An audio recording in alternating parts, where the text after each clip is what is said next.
BSOG 171 Indian Society Images and Realities 2022 ഒരു question പേപ്പറാണ് നമ്മൾ നോക്കുന്നത്. 400 വേർഡ്സ് ഈച്ച് ആണ്. 5 essays ആണ് എഴുതേണ്ടത്. ഒരു essay 20 മാർക്ക്. അപ്പം തീർച്ചയായിട്ടും ഒരു essay 20 മാർക്ക് എന്ന് പറയുമ്പോൾ 5 essay തീർച്ചയായിട്ടും 1.5 പേജിന് അപ്പുറത്തേക്ക് ഒരു essay പോകുമ്പോൾ ഏകദേശം 20 പേജ് നമ്മളെത്തും എല്ലാം എഴുതി കഴിയുമ്പോഴേക്കും, അല്ലെങ്കിൽ 2 പേജ് ഒരു essay വരുമ്പോൾ. ഒന്നാമത്തെ ചോദ്യം എങ്ങനെയാണ്? Explain the cultural communication approach to the study of India. ആദ്യത്തെ യൂണിറ്റിൽ നിന്ന് തന്നെയുള്ള ബ്ലോക്ക് 1ലെ ആദ്യത്തെ യൂണിറ്റിൽ നിന്ന് തന്നെയുള്ള ഒരു ചോദ്യമാണത്. Explain the cultural communication approach to the study of India. ഇത് നമ്മുടെ ടെക്സ്റ്റ് ബുക്കിൽ 11ാമത്തെ പേജിൽ ഇതിനെ കുറിച്ച് പറയുന്നുണ്ട്. Explain the cultural communication approach to the study of India 20 മാർക്കിന്റെ essay ആണ്. നമുക്ക് ഉത്തരം എങ്ങനെയാണ് എഴുതേണ്ടതെന്ന് നോക്കാം. The cultural communication approach entails focusing on the ways and processes through which the content of the civilizational system is transmitted and communicated through different levels of society. അതായത് cultural communication അപ്രോച്ചിൽ നമ്മൾ ചർച്ച ചെയ്യുന്നതോ അല്ലെങ്കിൽ പ്രാമുഖ്യം കൊടുത്ത് ചർച്ച ചെയ്യുന്നതോ ആയ കാര്യം ഇതാണ്: ഏതേത് രീതിയിലാണ് ഒരു നാടിൻ്റെ സംസ്കാരം അത് പല പ്രദേശങ്ങളിലേക്കും തലമുറകളിലേക്കും അത് വ്യാപനം ചെയ്യുന്നതെന്ന്, കമ്മ്യൂണിക്കേറ്റ് ചെയ്യുന്നത്. സമൂഹത്തിൻ്റെ തന്നെ പല തട്ടുകൾ, ഹയർ അല്ലെങ്കിൽ മിഡിൽ അല്ലെങ്കിൽ ലോവർ സ്ട്രാറ്റയിലൊക്കെ ഈ ആശയങ്ങൾ, പൊതു സംസ്കാരത്തിൻ്റെ അംശങ്ങൾ എങ്ങനെയാണ് വിതരണം ചെയ്യപ്പെടുന്നത് എന്നതിനെ കുറിച്ചുള്ള ഒരു ചർച്ചയാണ് കൾച്ചറൽ കമ്മ്യൂണിക്കേഷൻ അപ്രോച്ച് എന്നതുകൊണ്ട് ഉദ്ദേശിക്കുന്നത്. ചുരുക്കി പറഞ്ഞു കഴിഞ്ഞാൽ, it draws attention to the structural integration of the Indian civilisation.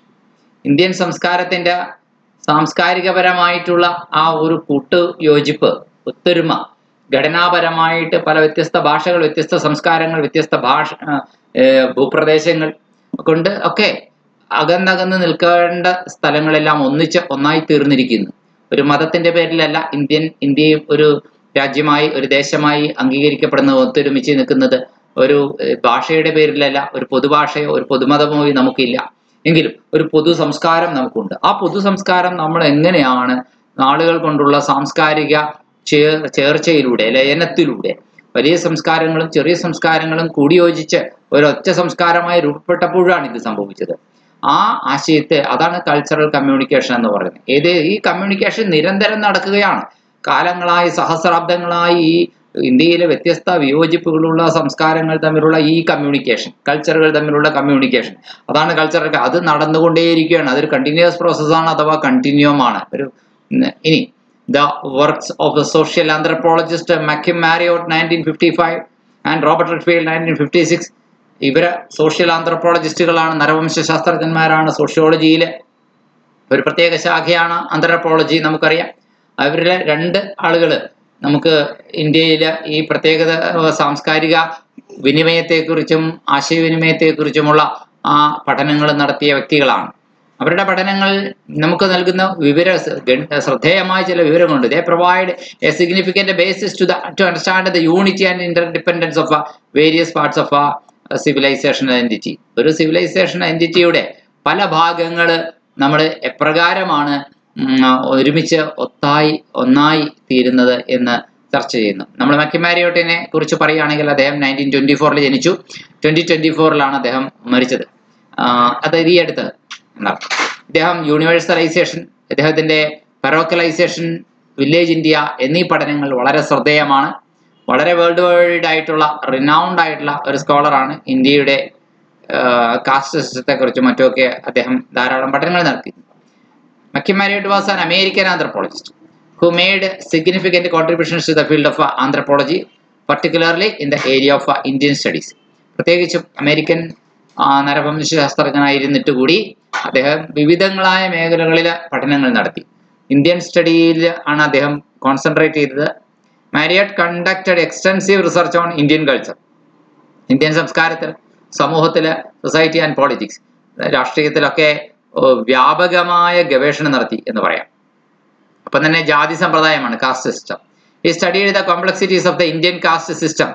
Indian ജാതി സമ്പ്രദായത്തിന്റെ സങ്കീർണതകളെ കുറിച്ചാണ് അദ്ദേഹം പഠിച്ചത്. And it's complications on social hierarchy.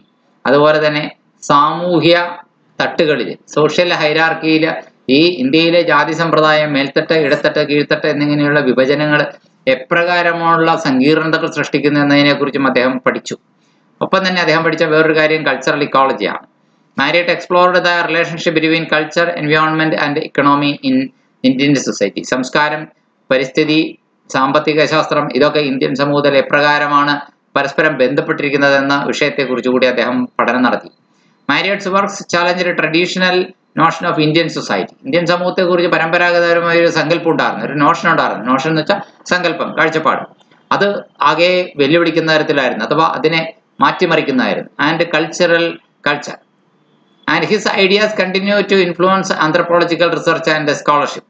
അദ്ദേഹത്തിന്റെ ആശയങ്ങൾ ആന്ത്രപ്പോളജിക്കൽ ഗവേഷണത്തിൽ അതുപോലെ തന്നെ സ്കോളർഷിപ്പിലൊക്കെ വലിയ സ്വാധീനമാണ് ചെലുത്തുന്നത്. Marriott highlights cultural synthesis and interaction between great tradition and little tradition. Marriott highlight ചെയ്യുന്നത് എന്താണ്?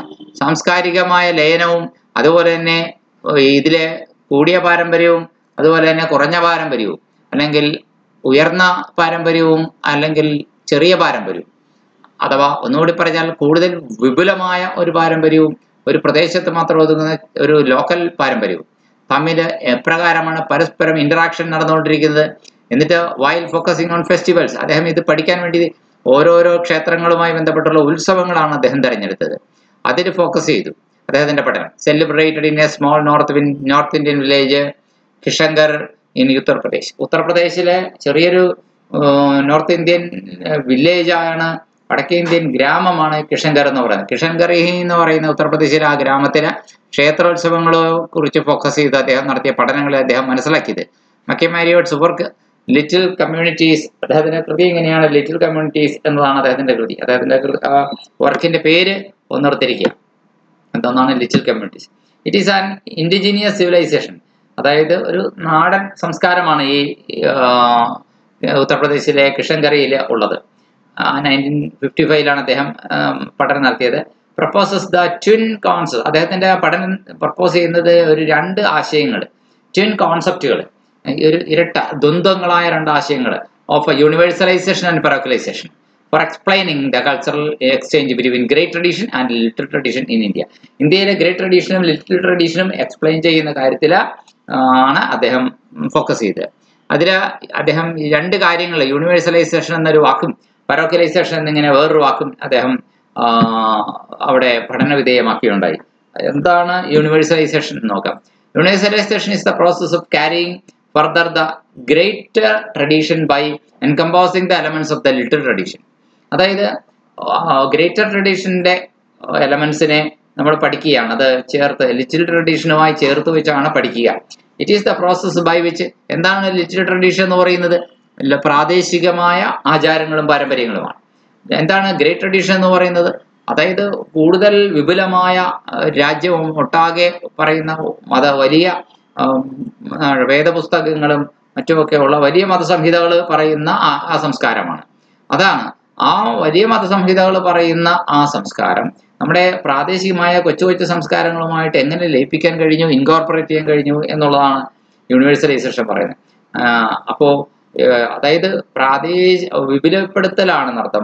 ചെറിയ കാര്യങ്ങളിലേക്ക് വലിയ മതങ്ങൾ ഫോക്കസ് ചെയ്യുക എന്നല്ല, അവയെ കൂടി വിപുലപ്പെടുത്തിക്കൊണ്ട് വലിയ മതങ്ങൾ കൂടുതൽ ശക്തി പ്രാപിക്കുന്ന ഒരു കാര്യമാണ് യൂണിവേഴ്സലൈസേഷൻ. ഇതിന്റെ നേരെ തിരിച്ചുള്ള ആശയമാണ് ഫോക്കസ് കൂടുതൽ ലോക്കൽ ട്രഡീഷന് കൊടുക്കുന്ന ആശയമാണ് പെറോക്കലൈസേഷൻ. യൂണിവേഴ്സലൈസേഷൻ എന്ന വാക്ക് എന്താണെന്ന് ഓർക്കുക. ചെറിയ മതങ്ങൾ അഥവാ ചെറിയ ആചാരങ്ങളും പാരമ്പര്യങ്ങളും അനുഷ്ഠാനങ്ങളും ഉള്ള കൊച്ചു പ്രാദേശിക ഉത്സവങ്ങൾ വലിയ ആചാരങ്ങളും ഉത്സവങ്ങളോട് കൂട്ടിച്ചേർത്ത് ബന്ധിപ്പിക്കാൻ കഴിയുക എന്നുള്ളത്. അങ്ങനെ അതിനൊരു സാർവത്രിക മാനം ആ ചെറിയ പ്രാദേശികമായ ഉത്സവത്തിന് ലോകത്തിൽ എല്ലായിടത്തും എല്ലാവരും ആഘോഷിക്കുന്ന ആ ആഘോഷങ്ങളോട് ചേർത്ത് ബന്ധിപ്പിച്ചുകൊണ്ട് ഒരു യൂണിവേഴ്സലായിട്ടുള്ള ഒരു ആശയം ലഭിക്കുക എന്നുള്ളത് തന്നെയാണ്. പെറോക്കലൈസേഷൻ എന്താണ്? പെറോക്കലൈസേഷൻ മീൻസ് ആ വേർഡിന്റെ അർത്ഥം ഫോക്കസിങ് ഓൺ ലോക്കൽ ട്രഡീഷൻ ആണ്.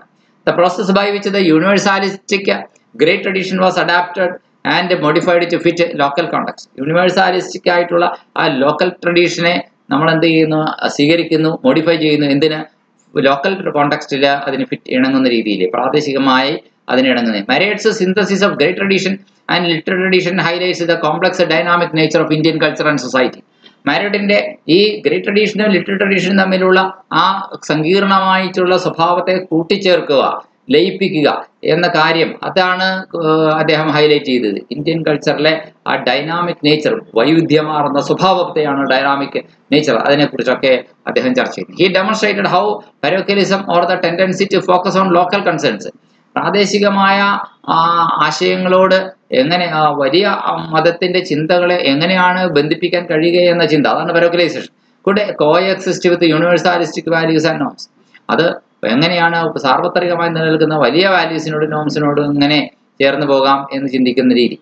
അതുപോലെ തന്നെ മറ്റൊരു ആന്ത്രപ്പോളജിസ്റ്റാണ് റെഡ്ഫീൽഡ്. റോബർട്ട് റെഡ്ഫീൽഡ് എന്നാണ് അദ്ദേഹത്തിന്റെ പേര്. 1898 മുതൽ ആണ് അദ്ദേഹത്തിന്റെ കാലഘട്ടം. 1897 എന്നും പറയുന്നുണ്ട്, 1958 വരെ. എന്തുവാട്ടെ, അദ്ദേഹം Redfield is best known for his work on the concept of great tradition and little tradition. Great tradition, little tradition എന്ന വർക്കിൽ അദ്ദേഹം വളരെ ഫേമസ് ആണ്. Which he developed in collaboration with McKim Marriott. McKim മാരിയോട്ടുമായിട്ട് ചേർന്നാണ് അദ്ദേഹം ഈ ആശയം ഡെവലപ്പ് ചെയ്തു വന്നത്. മക്കി മാരിയോട്ടിന്റെ ആശയം ഏതാണ്? അതാണ് പറഞ്ഞു വരുന്നത് യൂണിവേഴ്സലൈസേഷനും പരോക്കലൈസേഷനും. റെഡ്ഫീൽഡിന്റെ ആശയം ഏതാണ്? Great tradition, little tradition. However, Redfield's own work focused more on the distinction between. റെഡ്ഫീൽഡിന്റെ സ്വന്തം വർക്ക് എന്തിനാണ് ഫോക്കസ് ചെയ്തത്? വ്യത്യാസം പറയുന്നതിലാണ്. അത് ഗ്രേറ്റ് ട്രഡീഷൻ എന്താണ്? The formal orthodox and often literate tradition of the society. സൊസൈറ്റിയുടെ ഫോർമലായ ഓർത്തഡോക്സ് ആയിട്ടുള്ള tradition, typically associated with the educated Alight, പ്രത്യേകിച്ചും വിദ്യാഭ്യാസമുള്ള അഭ്യസ്തവിദ്യരായ ആ വരേണ്യവർഗവുമായി ബന്ധപ്പെട്ടുള്ളത്. ഇനി ലിറ്റിൽ ട്രഡീഷൻ എന്ന് പറഞ്ഞാൽ the informal folk and often non-literate tradition of a society, typically associated with the rural or peasant communities. പ്രത്യേകിച്ചും ഗ്രാമീണ സമൂഹങ്ങളുമായി ബന്ധപ്പെട്ടുള്ള, കർഷക സമൂഹങ്ങളുമായി ബന്ധപ്പെട്ടുള്ള പ്രാദേശികമായിട്ടുള്ള ആചാരങ്ങളെയാണ് ലിറ്റിൽ ട്രഡീഷൻ എന്ന് പറയുന്നത്. ഗ്രേറ്റ് ട്രഡീഷൻ എന്ന് പറഞ്ഞു കഴിഞ്ഞാൽ, ഉദാഹരണത്തിന് ഹിന്ദുമതം ഒരു ഗ്രേറ്റ് ട്രഡീഷനാണ്. അതിന്റെ സംസ്കൃത അല്ലെങ്കിൽ ബ്രാഹ്മണ മതത്തിന്റെ എല്ലാ സമ്പൂർണ്ണ ടെക്സ്റ്റുകൾ, വേദങ്ങൾ, പുരാണങ്ങൾ, അങ്ങനെ ഒരുപാട് ടെക്സ്റ്റ് ബേസ്ഡ് ആയിട്ടുള്ള റിലീജിയനെയാണ് നമ്മൾ ഗ്രേറ്റ് ട്രഡീഷൻ എന്ന് പറയുന്നത്. എന്നാൽ അങ്ങനെ പ്രത്യേകിച്ച് ടെക്സ്റ്റുകളൊന്നുമില്ല, കുറെ പാരമ്പര്യങ്ങളും ശീലങ്ങളും ഉണ്ട്, ഒരു മതവിശ്വാസം, അതിൽ അവരുടെ ഉത്സവം, ആചാരം, അതൊക്കെയാണ് ലിറ്റിൽ ട്രഡീഷൻ എന്ന് പറയുന്നത്. ഇവയെ തമ്മിൽ ബന്ധിപ്പിക്കുന്ന കാര്യത്തെ കുറിച്ചാണ് ഇവിടെ റെഡ്ഫീൽഡ് പറയുന്നത്. Redfield's work explored the relationship between these two traditions. ഈ ഗ്രേറ്റ് ട്രഡീഷനും ലിറ്റിൽ ട്രഡീഷനും തമ്മിലുള്ള ബന്ധത്തെ കുറിച്ചുള്ള എക്സ്പ്ലോറേഷൻ ആണ് റെഡ്ഫീൽഡ് നടത്തിയത്. And he argued that they were interconnected and influence each other. ഇവ പരസ്പരം ബന്ധിതമാണെന്ന് അദ്ദേഹം വാദിച്ചു. Similarly, Redfield's analysis reflects constant interaction and communication between great tradition and little tradition. ഈ ഗ്രേറ്റ് ട്രഡീഷൻ, ലിറ്റിൽ ട്രഡീഷൻ തമ്മിൽ ആദ്യം ഒരു ലയനം ഉണ്ടായി അതോടെ അവസാനിക്കുകയല്ല, അത് പിന്നെയും ആ സമ്പർക്കം തുടർന്നുകൊണ്ട് പിന്നെയും മോഡിഫിക്കേഷൻസ് നിരന്തരമായി നടന്നുകൊണ്ടിരിക്കുകയാണ് എന്നാണ് പറയുന്നത്. In the form of folk urban continuum, അതായത് നാടോടി അല്ലെങ്കിൽ നഗര പാരമ്പര്യങ്ങൾ ഉൾച്ചേർത്തുകൊണ്ട്, which stands for symbiotic and interdependent relationship between the two. ഇവർക്ക് പരസ്പരം അങ്ങോട്ടും ഇങ്ങോട്ടും ഗുണമുണ്ട്, അതുകൊണ്ടാണ് ഇവ തമ്മിലുള്ള ബന്ധം സിംബയോട്ടിക് റിലേഷൻഷിപ്പാണ്. ഒന്ന് മറ്റൊന്നിനെ ആശ്രയിച്ച് തന്നെയാണ് ഇരിക്കുന്നത് എന്നർത്ഥം. അതാണ് ഇന്റർഡിപെൻഡന്റ് ആണെന്ന് പറഞ്ഞാൽ. ചുരുക്കി പറഞ്ഞാൽ, it relates to the systematisation and standardisation of local rights.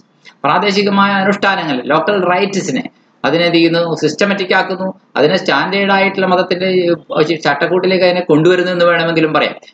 അല്ലെങ്കിൽ പുതിയ യൂണിവേഴ്സൽ വാല്യൂസിലേക്ക് അതിനെ ബന്ധിപ്പിക്കുന്നു, കൾച്ചറൽ ഐഡിയാസിലേക്ക് ബന്ധിപ്പിക്കുന്നു, യൂണിവേഴ്സൽ സാൻസ്ക്രിറ്റിക് ബിലീഫ് സിസ്റ്റത്തിലേക്ക്.